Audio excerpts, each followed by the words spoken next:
dear Heavenly Father, we come to you today to ask for guidance, wisdom, and support.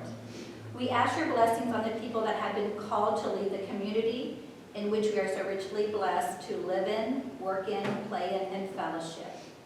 Grant those that speak the wisdom and courage to know what is right, good, and true. May everyone who speak out today be patient, slow to speak, and listen. We are called to be your servant, and it is our responsibility to serve and respect the common good of all in our community, state, nation, and world for the greater glory of you. May we all be open to others' beliefs, ideas, and opinions, respectful of our differences, working together to move forward with a shared purpose. Thank you for helping us accomplish our work and our goals for not only this day, but every day that you have blessed us with. Help us to accomplish our agenda today while displaying your character. Come, fill our lives with love. 1 John 4:16, and so we know and rely on the love God has for us. God is love. Whoever lives in love lives in God and God in them. In Jesus' name, we thank you for your unconditional love in us. Amen.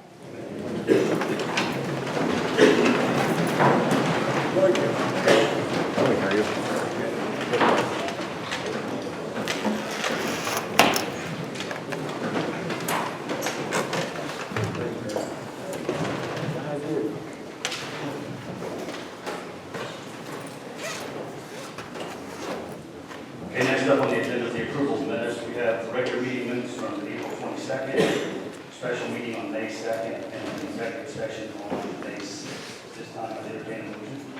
So moved. Have a motion and a second to vote on the minutes from April 22nd, May 2nd, and May 6th. Any comments or discussion before we vote? All in favor of approving the three sets of minutes, say aye. Aye. All opposed?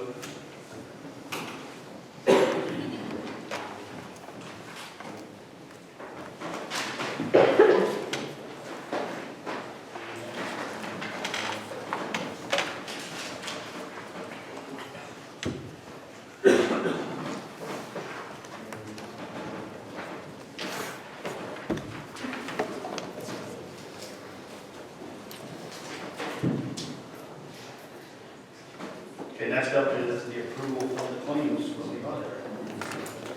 Thank you.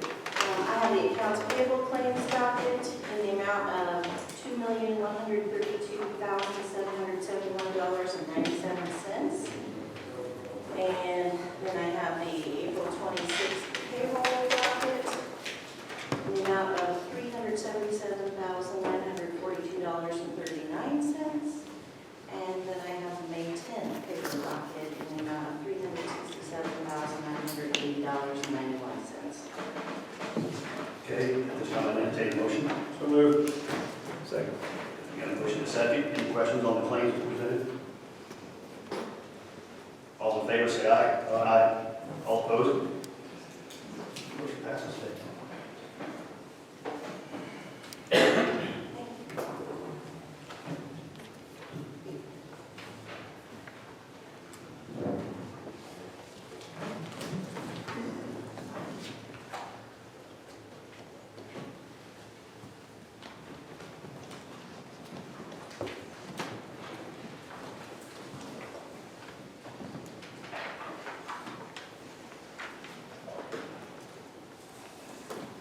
Anything else, Jen, from the auditor? Well, it's been our busy season with the foot traffic from tax bills. So really just been handling any of those situations where people had questions or concerns. And then Lori has generously been my first trainee on the new software system. So got a couple things we need to give her more information to be able to see what she needs. But other than that, I think we're all right. So more to come on that, of course. I think I appreciate that too. There's some really good data that come out of that. It's easy to query or good opportunity to make some good management decisions with that. New reporting. Good, thanks. Okay. Thanks, Jen. Moving on to reports from the elected officials and department heads. Looks like you've got a few things today.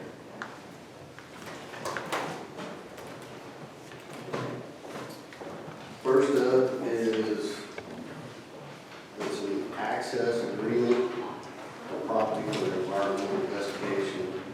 IDEM's wanting to take in 2 locations. It's like 8 ounces of dirt, and this is gonna be a back, or they're gonna use it because they're going to PR Mallory's, and they're just gonna use that as sample dirt to basically compare them. But they had to have a written, signed documentation, so. And that's it, NDOT, out of the NDOT right away? No, this is out of our right. One, Traction Road, 3,000 feet west of 400 east, and then east side of north 425 east, 300 feet north of Little Sugar. Any questions for Jeremy? I entertain a motion to approve the agreement. So moved. I'll second. Dan's looked at this Wednesday when him and I met, and he's okay with it, so. Basically, from what I gathered from the guy from mine, is this is just, they have to have it regardless. And it said they were going to use just a trial, like you use for concrete, so it's not going to disturb anything. No equipment. Okay. Any other questions? Questions from the audience? All in favor of approving the agreement, signify by saying aye. Aye. All opposed?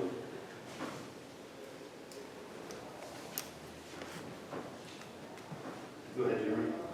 All right, then putting out the 50/50 dust control.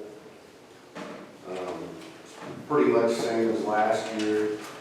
300 feet, the resident will pay $263. For 600 feet, the resident will pay $526. Anything after 600 feet is 100% of their cost.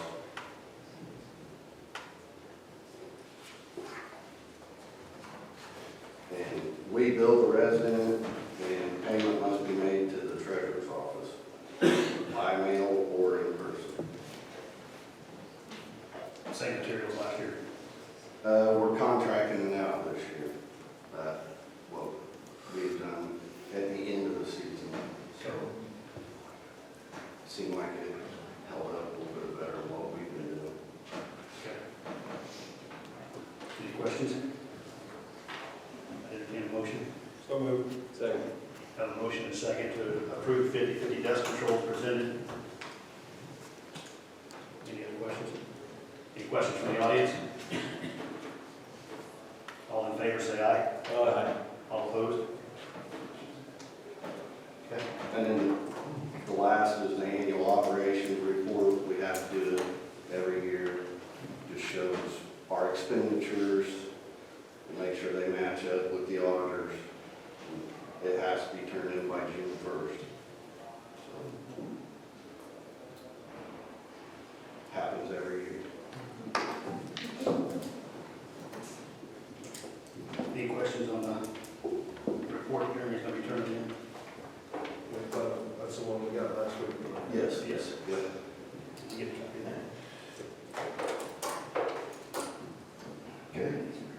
And I'll need you to sign it. The annual report? Yeah. Right. Then we're going to do this motion. Entertain a motion to accept the annual report as presented. So, second. We got a motion and a second. Any discussion? All in favor, say aye. Aye. All opposed? Anything else, Jeremy? All. Anything else from any other department heads or elected officials?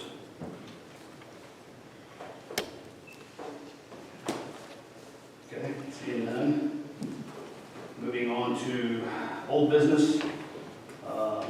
Under A, I'm going to make a motion at this time that we table 2019-10, creating the position of the county administrator, approving job descriptions for the positions amending the county code.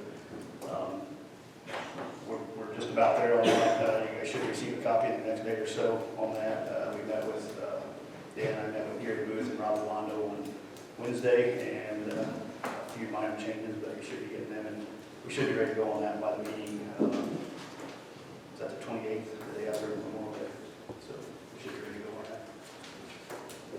So, I make a motion. Second there. A motion and a second, any discussion? All in favor, say aye. Aye. All opposed? Moving on is the second reading ordinance 2019-13, amending the wind conversion system, chapter 155. This was on our agenda along with the zoning ordinance, so we had to remove the zoning ordinance. But we left this for discussion. Obviously, most of the things in that is stuff that cannot be changed until the zoning ordinance is put in front of us. However, the financial side is the one side I think that can be and is open for discussion. If we so desire, or we can leave it all till the end. Well, if you're asking me, I would say that we approve this today as the changes have been made. I think it makes a statement that we're on that for sure. And I'm following the will of people. People say no wind here. They don't say live with wind, they say no wind. And that's what I've said I would do from day one, that's what I'll do. There is a little bit of a delay here with what Planning Commission is, the process is going through, but that's my view on this. Dan, can you read the changes over there? Am I correct in saying the financial side can be looked at, and can you read the changes that are presented? Are you talking about 155, 15, is that what you're going to change about financial assurance, is that what you're talking about? Correct. Are we correct to say that? Yeah, you could change that, yeah. As Jim said, most of the changes we're trying to line up the setbacks and the sound and all those changes with the proposed zoning ordinance. But what you could do, leaving all that out of your proposed ordinance, there was one section that was dealt with financial assurances, section 155, 15F. And the proposal was to change that in order to provide that the owner or operator must provide financial assurance in an amount at least equal to 125% of the amount of demolition and removal contractor cost estimate in the form of an irrevocable letter of credit reasonably acceptable to the business commissioner. The current section 155.15 provides that an irrevocable letter of credit, a bond, or other surety acceptable to the building commissioner is fine. So it allows more flexibility in the actual type of surety.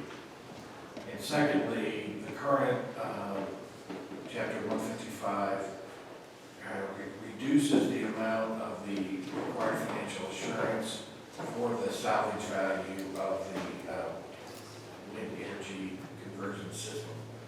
So the change that was proposed in the zoning ordinance, it could be acted upon because it's not really zoning, you could act on today, would incorporate that change of narrowing the financial assurance to a irrevocable letter of credit and eliminating the reduction for salvage.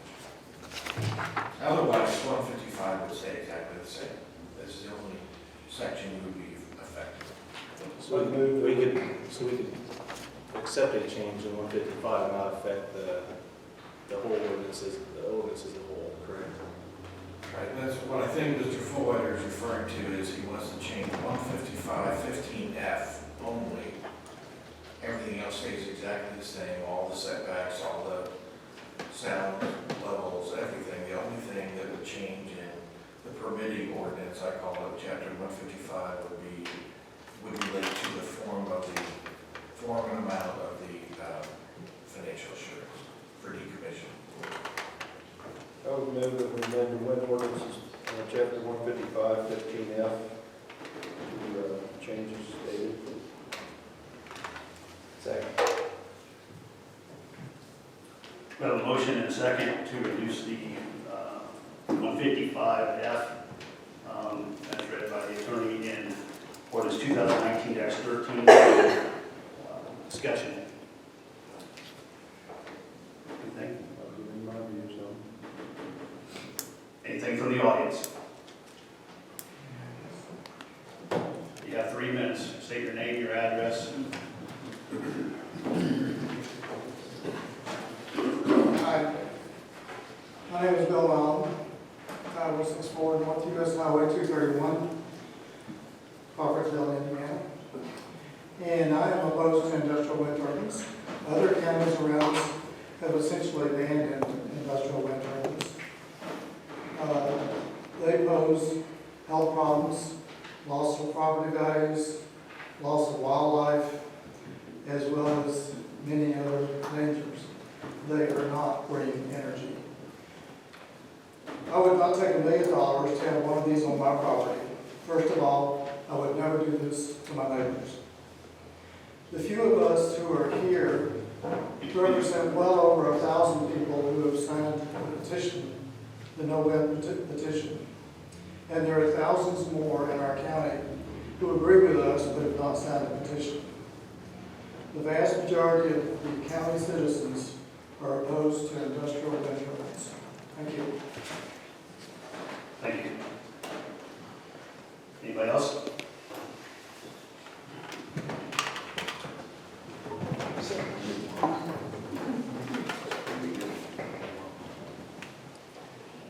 Mark Davidson, County Council. First, I'd like to thank all three of you guys for handling this, I think, as best as you can. I hate to be in any three of your shoes during this time in our county. But the way I understood the first reading of the amendment was that you were going to have the setbacks at 2,640 feet from non-participating landowners' property lines and 1,000 feet from schools. And I think that's, absolutely a fair and safe setback, even according to the World Health Organization, which I think would be a good thing to adhere to. As far as zoning goes, I think there's time, and I don't see the need for the rush into that. I think that if we're going to bring the county back together as a community that we have been in the past, that we need to slow down on that end of the situation and work through that in a longer period of time. For now, if the wind farm companies want to sue this county for a safe and fair setback, I say let's take them to court. Let's see them in court. Let's see what a jury of our peers thinks about us protecting the health and well-being of our citizens in our county. That's what the justice system is for. Let's take it to, let's let them sue us. Let's just do that, because 2,640 feet, I commend you for that amendment, and I would like to see you pass that. And as far as zoning, let's work on that in the near future. But let's put a safe setback into our county wind ordinance. It was never there in the beginning and needs to be. Thank you, guys. Thanks, Mark. Anybody else?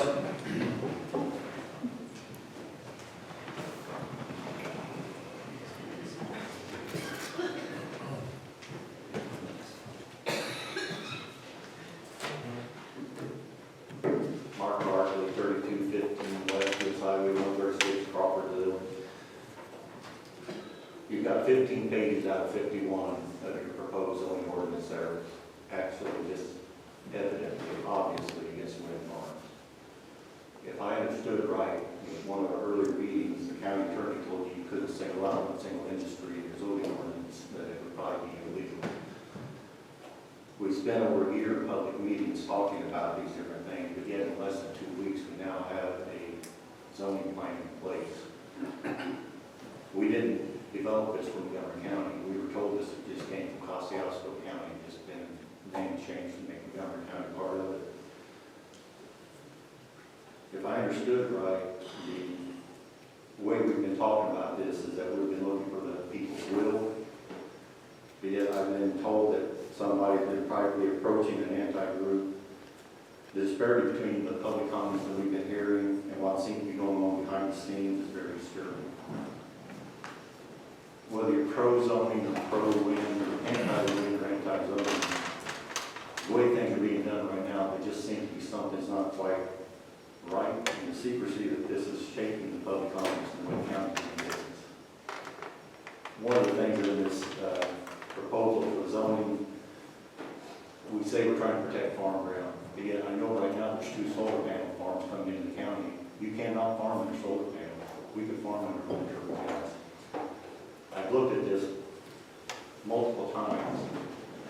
Irrevocable letter of credit makes it very expensive to do business for anybody and anything. Bonds are much better. They're still covering you guys. Concrete bases being removed, clear down to the basement. Guys, we do this around the county all the time right now. We bury concrete. We dig holes in the ground 30, 40 feet. Your sewer thing that you're taking out to new core, guys, 30 feet, one of them not even buys. Be careful about what we're putting in these things. Access roads within 2,000 feet of a residence is prohibited. I couldn't get off the road to get in my field. You would have to take this into farming. The meetings with owners or possible owners, if another business, if you would apply any of these things to another business, we couldn't do anything in Montgomery County. So be careful what we have in a zoning ordinance. Because we talked about this before, it just takes one lawyer that wants to come in and sue the county. And they say, look at all this, it's a wind farm. They try to point that at another business. There's a business becoming from Montgomery County. Thank you for your time. Thanks, Mark. Anybody else?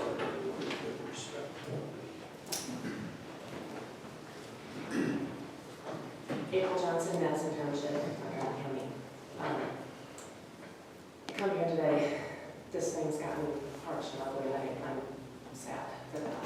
I'm sad for Montgomery County that this has gotten where we see our political officials hear about them on the radio. Every time I turn on the local radio, I turn on my TV, or turn on my phone, and I turn on my internet at home on the computer. And it screams me that this is how they're running our country, or our own county. This is worse than some presidential politics and DC politics. I'm sorry. It's gotten like this. But I don't think it's going to get better if we were to do anything to allow industrial wind to come, because they'll keep running and over and after people. We've had over 1,700 people in this county, mostly rural Montgomery County, sign that we do not want industrial wind turbines. And as someone went door to door trying to get people to sign for wind, I think they have less than 150 people signing for. We have, you want to set in limits for people who put up houses. For example, if their septic lines don't go on someone else's property, you have to have lines area for your septic property, or your septic lines for your property. So when I see these ads saying protect property rights, it's kind of it's mystifying to me, because that's what we're asking for, is that protect our property rights. That I don't expect to put my septic lines in someone else's property, and if I had livestock, I have to have a place to put all the waste. Well, we're asking that if there are setbacks, that they're safe from noise, that they're safe from flicker, that they're safe from any possible flying objects, because there's lots of broken parts in companies, and these things are going fast, and they can throw pieces a long ways away, and I want all of my property protected. And by the way, you're a great man to step up to this in the middle of this mess. Thank you. So we're asking for true setbacks from our property lines, no matter what. Property lines. They have the right to do that. They have the right for solar. That's their choice in their property, as long as it's not infringing on their neighbors and their values. If we risk losing half our property, then what do? We've grown our business, our own personal private business in this county, and we put up a new building to grow our business here locally. Montgomery County is growing. Just let it do that without killing it. So please, support us if you stand strong. There's a lot of people that need this protection. Thank you. And good luck. Anybody else?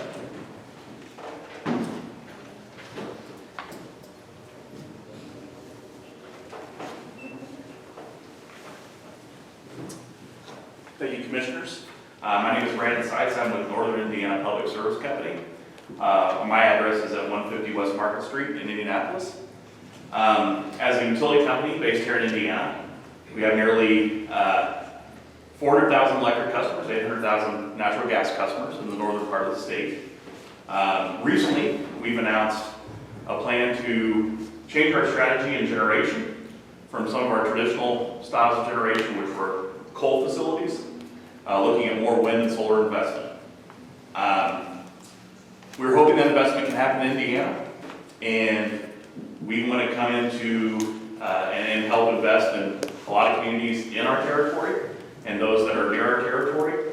And we are working with Apex and working with the Roaming Bison project in hopes to invest in that project. So any chance that the local community can embrace the project certainly would bring those investment dollars from us in support of those projects. Like I said, we'd like to do this in Indiana, being an Indiana company with Indian investors and Indiana employees, and we just appreciate that support. Thank you. Thank you. Anybody else? Hearing none, I'll call for the question on 2019-13, amending 155, section F. All in favor, say aye. Aye. All opposed? Motion passes 3-0. New business. First thing up is approved commissioner's work assignments. This is in reference to Mr. Guard, and I was going to welcome him at the end of the meeting, but I guess we'll do it now since we're talking about assignments. So we have to fill in for what Phil had for his work assignments, and at this time, then I'm going to make a motion that we just turn those over to Dan to fill the remainder of the year with what Phil was doing, with an exception of the Community Action Program, West Central Indiana, and I will take that on. Second that. Any questions? All in favor, say aye. Aye. All opposed? Passes 3-0.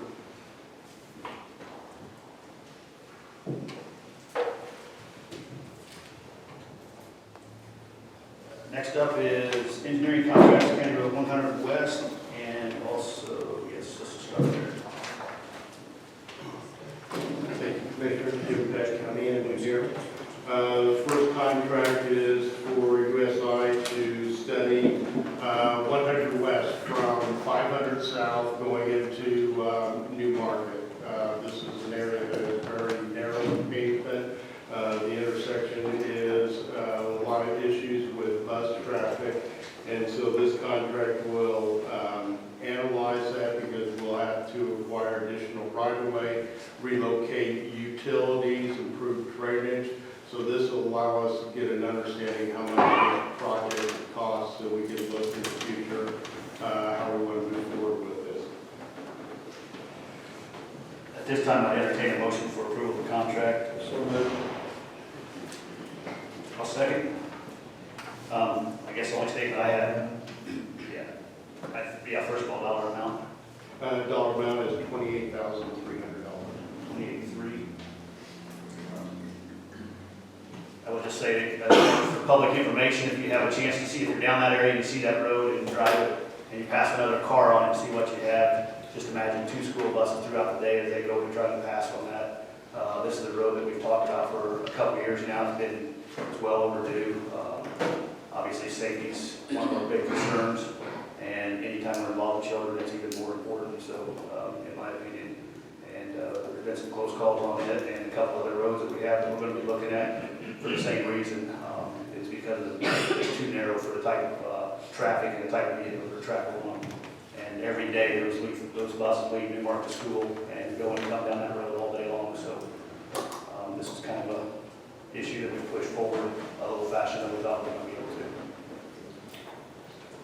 correct me if I'm wrong, John, this will be paid out of the Commissioner CCD fund. Any other questions or comments? Any comments from the audience? All in favor, say aye. Aye. All opposed? Next up is another contract you probably have mentioned. Yeah, this is, as you know, I've been working with the Federal Highway Administration since October. Montgomery County is one of 5 counties in Indiana doing this pilot program. What this allows us to do is incorporate the safety plan that I've been working on with our thoroughfare ordinance. What this will allow us to do is apply for grants through the Federal Highway Administration, which the federal government will pay 90% of those funds. The contract amount for this is $21,500, and again, this one will be paid out of the Commissioner CCD fund. Okay, at this time, I would entertain a motion on the contract for the local road safety plan. So moved. I'll second. Any discussion or questions? We are, like Jim said, one of 5 counties, so we are fortunate. I'm on the LTAP board as well. I think with the other counties involved on that, that does give us a leg up on some of this funding. I know the TRACS program is a safety grant. So this will help our certification. Obviously, we're going to do this thoroughfare plan. It's a big deal. Everything we're doing is, we can't afford as a community to fix the roads in our community with our own money. We just can't. We need to get some back that we all pay for state and federal taxes to help us as well. This is part of helping with that. Any other comments or questions? Anything from the audience? All in favor of the contract, signify by saying aye. Aye. All opposed? And then last one is the 400 South.